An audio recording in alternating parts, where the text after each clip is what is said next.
cy'urukundo, haba ku bantu bashakanye, ku bakundana ndetse no hagati mu miryango.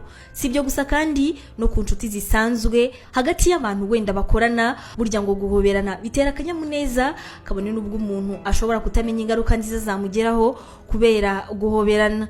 Uretse ibyo rero, abahanga mu buzima banavuga ko guhoberana hari indwara nyinshi bishobora kukurinda, ukazarinda usaza utagiye kuzivuza kwa muganga. Abantu benshi babikora batabizi, ndetse hakaba n'abandi batajya babikora kubera kutamenya ibyiza byabyo.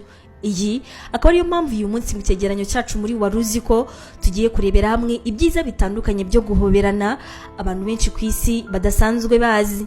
Ikazi.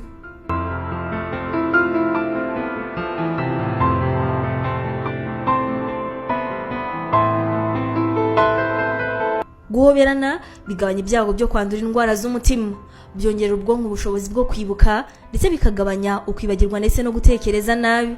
Guhoberana kandi byongera kubana neza ndetse n'ubwumvikane hagati y'abakundanye cyangwa se nanone abashakanye.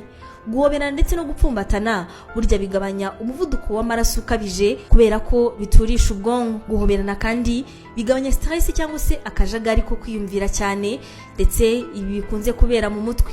Ibi kandi bigabanya kwigunga ku buryo bugaragara.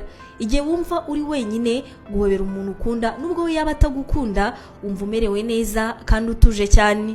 Burya guhoberana cyane kimwe no gupfumbatana bituma ubwonko busohora umusemburo wa oxytocin.